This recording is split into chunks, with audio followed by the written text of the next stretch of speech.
हे guys, welcome और welcome back to my YouTube channel. तो guys, आज की वीडियो में हम डिस्कस करने वाले हैं संविधान की अनुसूची, जो कि एक महत्वपूर्ण टॉपिक है किसी भी यूके पीएससी के एग्ज़ाम के लिए।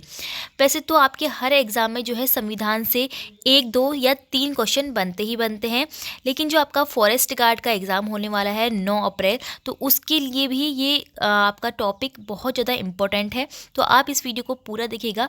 इस वीडियो में मैं आपको समझाने वाली हूँ संविधान की जो 12 अनुसूची होती है, तो उसको आपको किस तरह से इजी ट्रिक के माध्यम से लर्न करना है, और साथ ही साथ मैं आपको बताऊंगी कि संविधान की अनुसूची से किस तरह के क्वेश्चन आपसे यूकेपीएससी द्वारा पहले भी परीक्षाओं में पूछे गए हैं और अब भी पूछे जाने की संभावना है।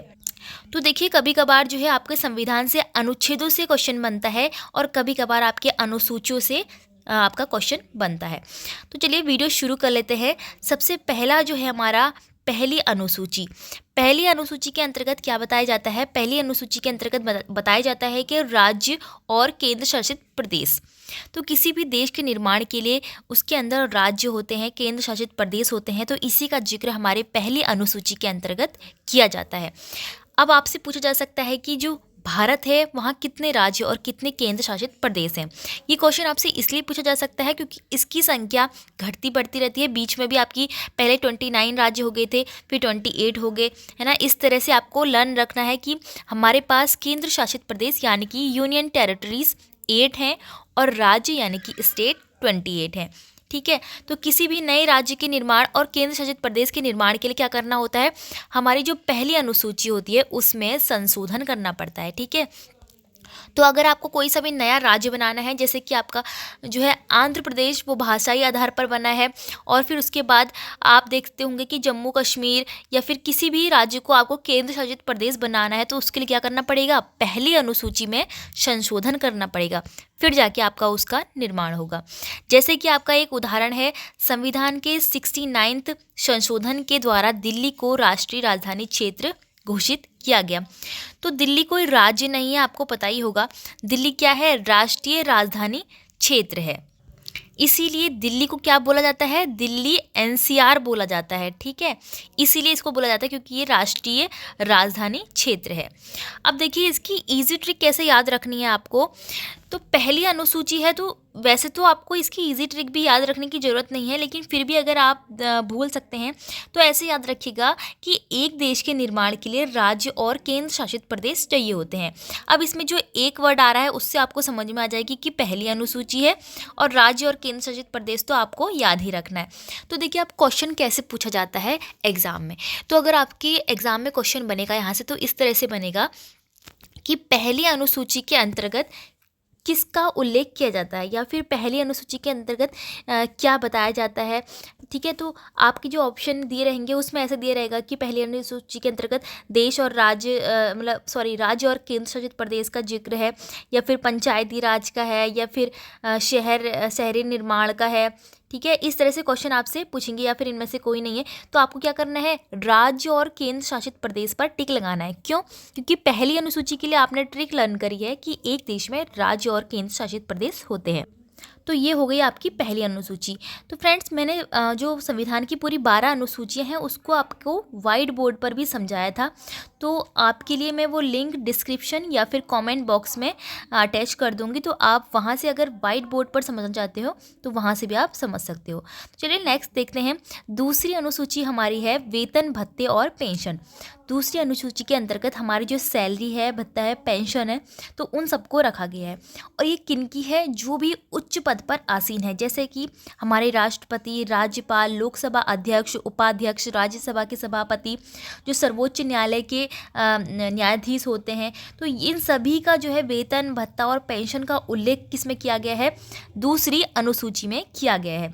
अब इसकी जो ट्रिक है वो कैसे याद रखनी है?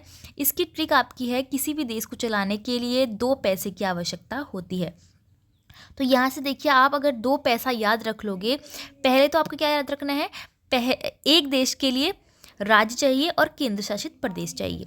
अब दूसरे के लिए आपको ऐसे याद रखना है कि 2 पैसे चाहिए, क्योंकि अगर आप देश चलाने जा रहे हो तो आपको क्या चाहिए, 2 पैसे भी तो चाहिए। 2 पैसे इन द सेंस ये है कि हमें किसी भी कार्य को करने के लिए 2 पैसे की ज़रूरत तो होती है। तो 2 से आप दूसरी अनुसूची और पैसों से आप वेतन, भत्ता, पेंशन ये सब याद रखेंगे। चलिए अब नेक्स्ट देख लेते हैं। अब जो हमारी तीसरी अनुसूची है उसके अंतर्गत क्या आता है, विभिन्न पदाधिकारियों द्वारा पद ग्रहण किया जाता है। पद ग्रहण किया जाता है यानी कि शपथ का उल्लेख इसमें है, क्योंकि जब भी हम क्या करते हैं, किसी भी पद पर आसीन होते हैं राष्ट्रीय तौर पर, राज्य के तौर पर, तो उसमें क्या होता है, कोई ना कोई हमें शपथ दी जाती है जिसके अनुरूप ही हम कार्य करते हैं। अब शपथ की ट्रिक मैंने कैसी बना रखी, शपथ की ट्रिक में मैंने लिखा है शपथ में क्या होते हैं, 3 अक्षर होते हैं, क्योंकि श प थ कोई भी मात्रा नहीं है, केवल 3 अक्षर है। तो 3 अक्षर से आपको क्या याद रखना है, 3 से आपकी तीसरी अनुसूची याद हो जाएगी। उसी तरह से चौथी अनुसूची में देखिए, चौथी अनुसूची में बोला गया है विभिन्न राज्यों तथा संघीय क्षेत्रों की राज्यसभा में प्रतिनिधित्व का विवरण दिया गया है। यानी कि आपको ये बताया गया है कि जो हमारा राज्य है, हम तो राज्य से क्या होता है, कोई ना कोई राज्यसभा में सदस्य होते हैं। जैसे कि आप उत्तराखंड को ही देख लीजिए, उत्तराखंड से कितने लोग जाते हैं, 3 लोग, उत्तराखंड से 3 लोग जाते हैं ना राज्यसभा में। तो उसी तरह से यहाँ पर भी बोला गया है कि जो राज्य और संघीय क्षेत्र हैं इनकी राज्यसभा में प्रतिनिधित्व का विवरण यहाँ पर दिया गया है। तो आपको इसकी इजी ट्रिक कैसे याद रखेंगे, 4 मंत्री जाएंगे राज्यसभा, यानी कि हर राज्य से क्या होगा, 4 मंत्री जाएंगे राज्यसभा। 4 का मतलब ये नहीं है कि हर राज्य से 4 ही जाएंगे, क्योंकि उत्तराखंड से तो 3 ही जाते हैं। तो इसी तरह हर राज्य से अलग अलग संख्या में मंत्री जो है वो राज्यसभा में जाते हैं। लेकिन यहाँ पर 4 मैंने इसलिए बोला है क्योंकि 4 से हमें याद रखना है चौथी अनुसूची, क्योंकि हम कहीं भी भेजते हैं अपने अगर गाँव से अगर कहीं बाहर भेजते हैं तो क्या करते हैं, 4 लोगों को भेजते हैं, ताकि 4 लोग जो हैं हर कार्य को आसानी से कर लें साथ मिलकर, ठीक है। तो 4 मंत्री जाएंगे राज्यसभा। फिर आता है हमारा 5वीं अनुसूची, जिसमें बताया गया है कि विभिन्न अनुसूचित क्षेत्रों और अनुसूचित जनजाति के प्रशासन एवं नियंत्रण का उल्लेख किया गया है।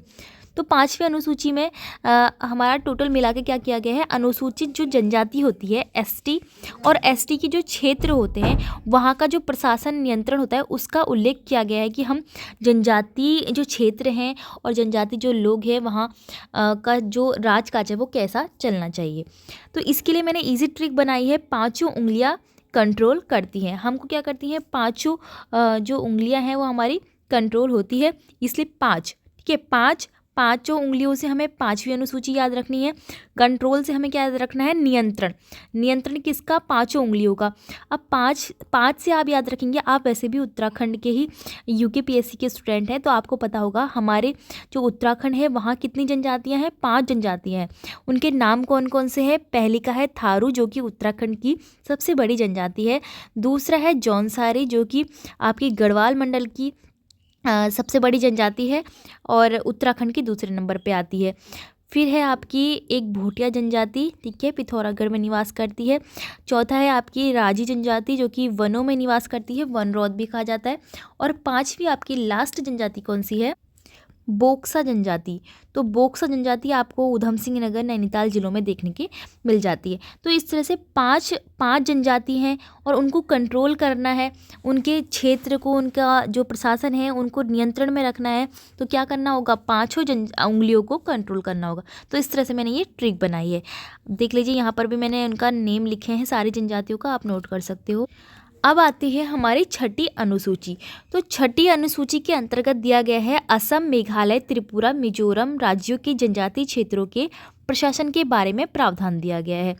अब देखिए यहाँ पर कुछ राज्य दिए गए हैं जिसमें कि यहाँ के जो जनजातीय क्षेत्र हैं, इन राज्यों के स्पेशली जो जनजातीय क्षेत्र हैं उनके प्रशासन के बारे में बताया गया है। तो इसकी जो आप इजी ट्रिक बनाओगे वो कैसे बनाओगे, छटे हुए राज्यों की जनजाति, क्योंकि यह 6ठी अनुसूची है और कुछ छठे का मतलब होता है गिने चुने, ठीक है। गिने चुने लोगों राज्यों की जो है जनजातीय क्षेत्र का हमें ख्याल रखना है, वहाँ के प्रशासन के बारे में जो है प्रावधान दिया गया है। इसीलिए मैंने ट्रिक बनाई है छटे हुए राज्यों की जनजाति, ठीक है। छटे हुए राज्य कौन कौन से हैं, असम, मेघालय, त्रिपुरा और मिजोरम। ठीक है, ये 4 राज्य है जो छठी अनुसूची के अंतर्गत आते हैं। अब आती है हमारी 7वीं और 8वीं। 7वीं और 8वीं अनुसूची को आपको बिल्कुल कंठस्थ कर लेना है, क्योंकि यह परीक्षा की दृष्टि से मोस्ट इम्पोर्टेंट अनुसूची होती है। 7वीं अनुसूची में हमसे बोला गया है शक्तियों का बंटवारा व कर। शक्तियों का बंटवारा किया जाता है और टैक्स के बारे में यहाँ पर बताया गया है। अब जो शक्तियों का बंटवारा है वो किस रूप में किया जाता है, तो आपने पहले भी इसको पढ़ा होगा कि हमारा जो देश है वहाँ 3 सूचियाँ हैं। 3 सूचियों के अंतर्गत कौन कौन सी सूची आती है? संघ सूची, राज्य सूची और समवर्ती सूची। संघ सूची में देखो, संघ सूची, राज्य सूची, समवर्ती सूची, पहले तो आप इसकी ट्रिक लर्न कर लो कि आपको 7वीं अनुसूची में कैसे याद रखना है। देखो, साथ साथ रहने में क्या होता है, शक्ति मिलती है, तो उसी तरह से साथ साथ से तो आपको क्या याद हो जाएगा, 7वीं अनुसूची। और साथ में रहने से शक्ति मिलती है, इसका मतलब शक्तियों का बंटवारा। शक्तियाँ मिली तो रही हैं, सबको बांट दी जा रही है शक्तियाँ। तो इस तरह से आपको इजी ट्रिक से 7वीं अनुसूची याद रखनी है। अब हम समझ लेते हैं इन तीनों ही सूचियों के बारे में कि किसके अंतर्गत कौन से कार्य होते हैं। सबसे पहली हमारी है संघ सूची। संघ सूची के अंतर्गत क्या होता है, केंद्र सरकार इसमें कानून बनाती है। इसमें टोटल 100 विषय हैं। विषय का मतलब होता है आपके 100 क्षेत्र आपको दिए गए हैं कि आप इसमें अपने फैसले ले सकते हो। वहीं जो संघ सूची के अंतर्गत इम्पोर्टेंट और मुख्य विषय आते हैं जो कि आपसे एग्जाम में पूछ लिए जाते हैं, जैसे कि आपसे एग्जाम में इस तरह से क्वेश्चन बनता है कि बताइए कि विदेशी मामलों के लिए कानून कौन बनाता है। फिर आपके पास 3 ऑप्शन होंगे, संघ सूची, राज्य सूची, समवर्ती सूची, और लास्ट में बोल दिया जाएगा कि इनमें से कोई नहीं। ऐसे करके क्वेश्चन बनेगा। तो आपको विदेशी मामलों के लिए क्या करना पड़ेगा, संघ सूची पर टिक लगाना होगा। अब देखिए, आपको 100 के 100 विषय तो याद नहीं रखने हैं, लेकिन जो आपके इम्पोर्टेंट विषय हैं वो याद रखने हैं। जैसे कि देश की प्रतिरक्षा, विदेशी मामले, युद्ध एवं शांति, रेल, डाक, तार, मुद्रा बैंकिंग, परमाणु शक्ति आदि। अब इनको याद करने की भी एक स्पेशल ट्रिक है। आपको यह करना है, अपनी कॉमन सेंस का यूज़ करना है और ये पता लगाना है कि इसके लिए कानून कौन बना सकता है। देखो, संघ सूची यानी कि केंद्र सरकार कानून बनाती है, और केंद्र सरकार किन किन चीज़ों पे कानून बनाती है वो आपको अपनी आसपास की गतिविधियों से पता चलता होगा। जैसे कि आपका जो रेल है, रेलवे का एग्ज़ाम क्या होता है, रेलवे का एग्ज़ाम क्या आपकी उत्तराखंड सरकार कराती है? नहीं कराती है ना। कौन कराती है? नेशनल जो भी आयोग होते हैं वो आपका जो रेल का एग्ज़ाम कराती है, जैसे कि NTPC, RRB, तो ये सभी रेल के एग्ज़ाम कराती है। वैसे ही डाक के, तार के, मुद्रा बैंकिंग, परमाणु शक्ति, क्या उत्तराखंड में कोई परमाणु शक्ति बन रही है? नहीं बन रही ना। केंद्र यानी कि राष्ट्रीय तौर पर जितने भी विषय होते हैं वो सभी संघ सूची के अंतर्गत आते हैं। अब देखते हैं नेक्स्ट, जो कि राज्य सूची है। इसका पूरा लेना देना हमारे राज्यों से होता है। जैसे कि इन जितने भी विषय इसमें रखे गए हैं, टोटल 61, तो इनके अंतर्गत जो है राज्य सरकार कानून बनाती है। अगर राष्ट्रीय हित से संबंधित होने पर केंद्र सरकार भी कानून बना सकती है। जैसे कि मान लो आपकी जो शिक्षा है, ठीक है, शिक्षा तो वैसे आपकी जो समवर्ती सूची में आती है, लेकिन आपकी जो पुलिस है, तो पुलिस पर अगर आपको कोई कानून बनाना है, अगर राज्य भी इस पर कानून बनाना चाहता है और केंद्र भी इस पर कानून बनाना चाहता है, तो इसमें अगर राष्ट्र का हित होगा तो आपका जो केंद्र है उसका फैसला यहाँ पर सर्वोपरि होता है। ठीक है, ये यहाँ पर बताया गया है। अब इसके अंतर्गत जो टोटल विषय हैं वो 61 है, लेकिन मुख्य विषय जो आपको एग्जाम पर्पस से याद रखने हैं वो मैंने यहाँ पर लिखे हैं। सबसे पहला शांति और व्यवस्था, जो कि आपका राज्य सरकार देखती है। पुलिस, क्योंकि आपकी राज्य पुलिस होती है, जैसे उत्तराखंड पुलिस का एग्जाम आया था। जेल, स्थानीय शासन, कृषि, जन स्वास्थ्य, राज्य के अंतर्गत होने वाला व्यापार और न्याय विभाग, तो ये सभी क्या आते हैं, राज्य सूची के अंतर्गत आते हैं। अब आती है हमारी तीसरी अनुसूची, जिसका नाम है समवर्ती सूची। तो समवर्ती सूची में क्या होता है, केंद्र और राज्य दोनों सरकारें क्या होती है, कानून बनाती है, लेकिन अगर कानून का विषय समान होगा तो केंद्र का कानून ही क्या होता है, मान्य होता है। इसमें टोटल 52 विषय होते हैं, और किस तरह के विषय आपको एग्जाम के लिए लर्न करने हैं वो है यहाँ पर। तो इसमें दीवानी और फौजदारी कानून, विवाह तथा तलाक, क्योंकि विवाह तलाक में आपका क्या होता है, राज्य सरकार और केंद्र सरकार दोनों ही कानून बना सकती है। शिक्षा से संबंधित जो है वो भी दोनों कानून बना सकती है। आर्थिक नियोजन, बिजली, समाचार पत्र, श्रमिक संघ और वन आदि। ठीक है, इन पर जो है समवर्ती सूची के अंतर्गत आते हैं। तो आपसे पूछ लिया जा सकता है कि शिक्षा जो है किस अनुसूची के अंतर्गत, किस सूची के अंतर्गत आती है। तो किस सूची के अंतर्गत आती है? समवर्ती सूची के अंतर्गत। अब देखिए, अब आता है 8वीं अनुसूची, जो कि मोस्ट इम्पॉर्टेंट है एग्ज़ाम पर्पस से। तो इसमें क्या है, इसमें 22 भाषाओं का उल्लेख है। आपसे इस तरह से भी क्वेश्चन बनता है कि बताइए कि हमारे जो देश की 22 भाषाएं हैं वो किस अनुसूची के अंतर्गत रखी गई हैं। ठीक है, तो आपको ऑप्शन दिया गया होगा कि पहली अनुसूची, चौथी अनुसूची, 8वीं अनुसूची, 10वीं अनुसूची। तो आपके क्या करना है, 8वीं अनुसूची पर टिक लगाना है। अब इसकी जो ट्रिक आप याद रखोगे, कैसे याद रखोगे, देखो पहले भाषाएं कितनी थी, 14 भाषाएं थी हमारे संविधान में, और फिर उसमें 8 प्लस हो गई तो कितनी हो गई, टोटल 22 भाषाएं हो गई। तो 8 ही क्यों प्लस करा, क्योंकि ये 8वीं अनुसूची है। ठीक है, ये ट्रिक के लिए बनाया है मैंने केवल, तो ट्रिक के लिए बनाया है। तो आपको ये लर्न हो जाएगा कि अगर हम 8 में 14 प्लस करते हैं तो 22 भाषाएं निकल के आती हैं, जो कि हमारी 8वीं अनुसूची के अंतर्गत रखी गई है। मोस्ट इम्पॉर्टेंट है 8वीं और 7वीं अनुसूची, उसको आप जरूर याद रखना। अब आते हैं हम 9वीं अनुसूची पर। इसके अंतर्गत राज्य द्वारा संपत्ति के अधिग्रहण की विधियों का उल्लेख किया गया है। इसके अंतर्गत विषयों को न्यायालय में चुनौती नहीं दी जा सकती। तो देखिए, इसमें जो संपत्ति के से संबंधित अधिग्रहण विधियां हैं उसका उल्लेख है, और जितने भी इसमें विषय आते हैं, जितने भी इसमें क्षेत्र आते हैं, तो उसका क्या कर नहीं सकते हम, न्यायालय में उसको चुनौती नहीं दे सकते हैं। इसीलिए मैंने इसकी जो ईजी ट्रिक बनाई है वो कुछ इस प्रकार बनाई है कि न्यायालय में इसकी नो एंट्री है। नो एंट्री से आप समझ जाएंगे, नो को हम नो भी प्रोनाउंस कर सकते हैं, तो नो एंट्री। तो इस तरह से मैंने इसकी ईजी ट्रिक बनाई है। ठीक है, तो अब हम पहुंच गए हैं लास्ट पेज पर, जिसमें कि हमारी 12 अनुसूचियां कंप्लीट हो जाएंगी। 10वीं अनुसूची के अंतर्गत आता है दल बदल से संबंधित प्रावधान। तो आपने देखा होगा कि आपके आसपास के जो नेता हैं, यानी कि जो राष्ट्रीय नेता होते, राष्ट्रीय आपके समूह होते हैं, राष्ट्रीय जो आपकी पार्टियां होती है, तो उसके जो नेता हैं वो एक दूसरे के दलों में चले जाते हैं। ठीक है, दल बदल देते हैं, तो उसी का प्रावधान इसमें दिया गया है। तो इसकी इजी ट्रिक है, मंत्री लोग 10 दल बदलते हैं। 10 ऐसे बोलते हैं ना, मंत्री लोग तो 10 दल बदलते हैं। तो उसी तरह से मैंने ट्रिक बनाई है कि मंत्री लोग तो 10 दल बदलते हैं, और 10 यहाँ पर इसलिए बोला गया है क्योंकि ये 10वीं अनुसूची है। 11वीं अनुसूची के अंतर्गत क्या आता है, इसके अंतर्गत पंचायती राज संस्थाओं को कार्य करने के लिए 29 विषय जो हैं प्राप्त हुए हैं। यानी कि 11वीं अनुसूची के अंतर्गत जितनी भी पंचायती राज संस्थाएं हैं वो क्या करेंगी, 29 विषय पर कार्य करेंगी। इसीलिए इसकी इजी ट्रिक जो मैंने बनाई है, पंचायतों में 11 लोग तो होने ही चाहिए।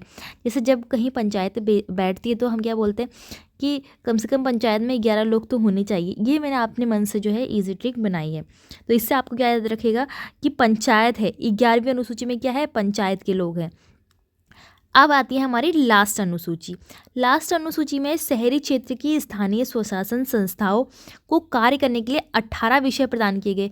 ये आपसे आपकी क्वेश्चन एग्जाम में पूछा जा सकता है कि किस में कितने विषय हैं। जैसे कि 11वीं में 29 विषय दिए गए हैं, और 12वीं अनुसूची में 18 विषय दिए गए हैं शहरी क्षेत्र की स्थानीय स्वशासन संस्थाओं को। ठीक है, तो इसकी इजी ट्रिक जो मैंने बनाई है वो है, बार बार शहरों में जाने का मन होता है। बार बार से आपको याद रखना है 12-12। ठीक है, यानी कि 12वीं अनुसूची, बार बार इसलिए मैंने बोला है, बार बार शहरों में जाने का मन करता है। शहरों से आपको याद रहेगा कि शहरी स्थानीय स्वशासन जो है संस्थाएं। तो आपसे ऑप्शन में अगर शहर लिखा होगा ना कि शहरी क्षेत्र की, तो आपको याद आ जाएगा एकदम से कि जो बार बार है, यानी कि 12वीं अनुसूची है, वहाँ क्या होता है, शहरों में जाने का मन करता है। और आपका जो 12वीं अनुसूची है उसमें 74वें संवैधानिक संशोधन 1993 के द्वारा जो है ये जोड़ी गई है। ठीक है, 12वीं अनुसूची, पहले 12 अनुसूची नहीं थी, इसीलिए यहाँ पर यह है नोट में दिया गया है कि जो 12वीं अनुसूची है उसको 74वें संवैधानिक संशोधन 1993 के द्वारा जोड़ा गया है। तो फ्रेंड्स, ये थी आपकी संविधान की 12 अनुसूची, जिसको कि मैंने आपको ईजी ट्रिक से समझाया। तो आई होप आपको ये सरल भाषा में समझ में आया होगा।